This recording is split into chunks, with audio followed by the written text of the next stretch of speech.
Hey, it's Coach Anderson from Mississippi Public Broadcasting Online, U.S. History from 1877 to present.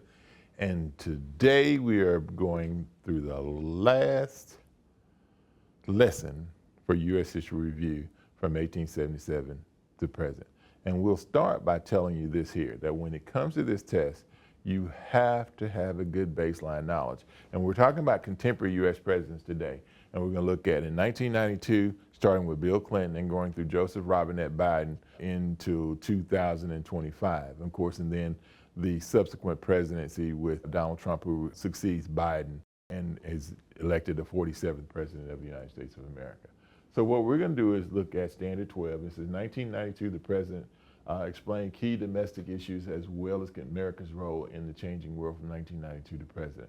And when we look at these particular presidents, what we want you to understand is this here, that when it comes to the assessments item here, you don't be shocked if you see quite a few questions that deal with these modern presidents here, or these contemporary presidents here. So with that, what we'll do is go through and give you some ideas about some of the test items that we found. And what we did, of course, is we went on MDE's website and we found some tests, of course, that have been retired. And what we try to do is compile a list of test items that have been utilized in the past when it comes to the state assessment in U.S. history.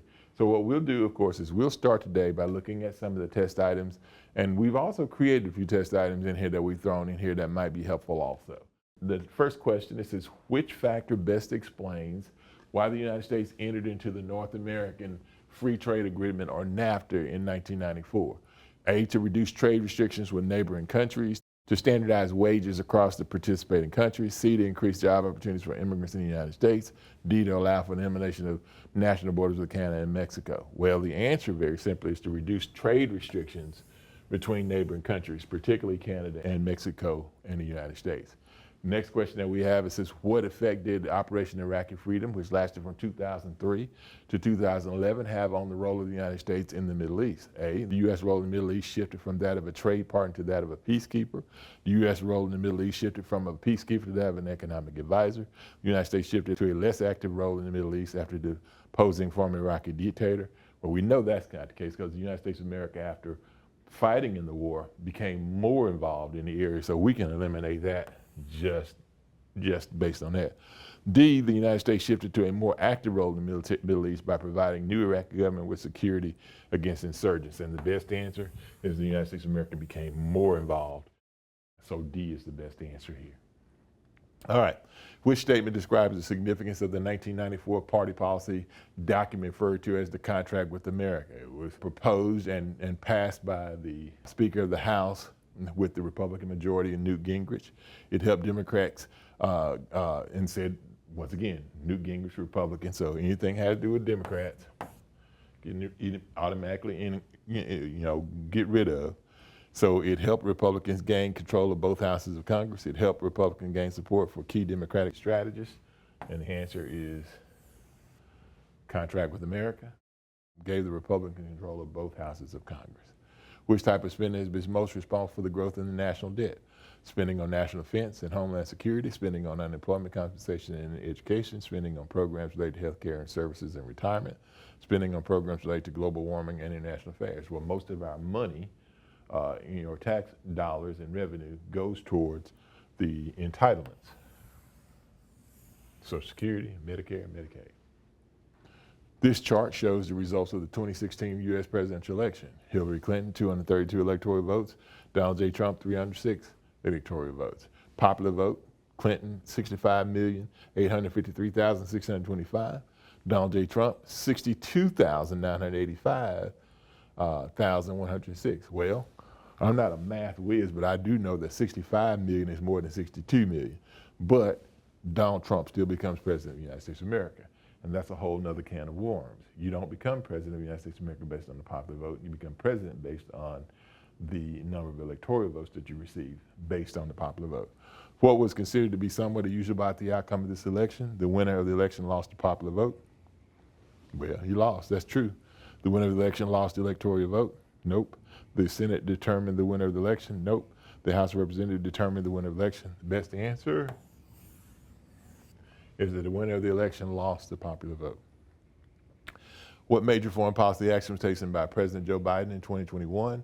Signing the Paris Climate Agreement, authorizing airstrikes in Syria, ordering the full withdrawal of U.S. troops from Afghanistan, negotiating the U.S. MCCR trade agreement. Well, the thing that he did, even though he's criticized for it, was getting American troops out of Afghanistan because they said it was chaotic the way that it was handled.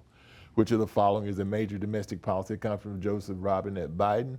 Repealing the Affordable Care Act. He was the Vice President Obama when it was passed, so why would he repeal it? Enacting the Inflation Reduction Act, creating the Deferred Action for Childhood Arrivals, or DACA, that was Obama. Launching the No Child Left Behind, that would be George W. Bush. So the best answer is the Inflation Reduction Act. Which foreign policy decision is the hallmark of the Trump administration? Rejoining the Paris Climate Agreement? Nope, took us out of that. Can't be that.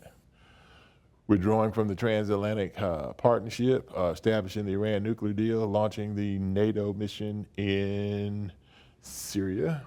Nope, nope, yes. What is the major domestic policy conference started President Donald Trump? Enacting the Green New Deal? Hated it. Can't be that. Legalizing same-sex marriages, didn't support that. Passing Tax Cut and Jobs Act 2017, implementing Affordable Care Act.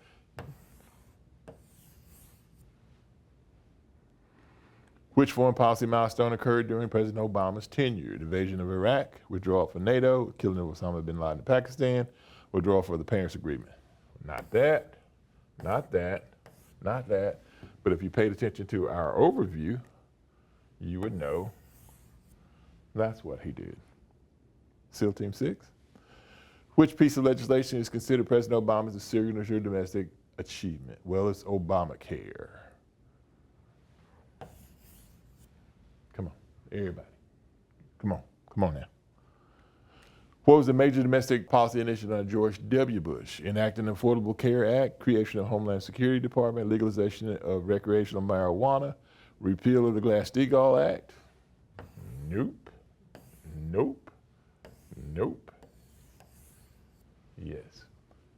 Homeland Security Department was created as a cabinet post because of 9/11. Which foreign policy action defined President George W. Bush's presidency? Normalization of relations with Vietnam? Nope. Signing of the Iran nuclear deal? Nope. Invasion of Iraq? 2003. All right. What we try to do is to give you some ideas about some of the things that our contemporary presidents, some of their actions for foreign policy and domestic policy.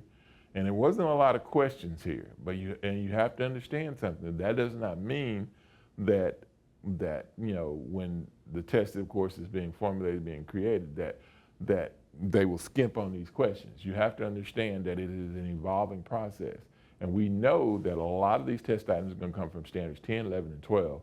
And make sure that you understand that whether it was a question that we went over or not, you still have to have a great baseline knowledge of what the facts are so that you can be successful. And with that, please understand, this is the last U.S. history lesson in terms of review. You should go back at your earliest convenience before you take the test and look and listen to all the overviews, go through as many of the test items as you can, and for all intent purposes, make sure that a high priority is placed on learning the fact list that we've created for you. And if you do that, you'll put yourself in a position where you can be successful on the U.S. History State Test.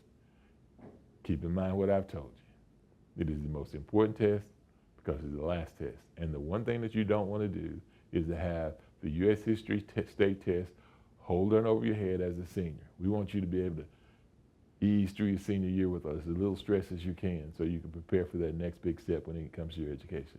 With that, this is Coach Anderson from Mississippi Public Broadcasting Online, U.S. History from 1877 to present. And with that, we'll see you next time.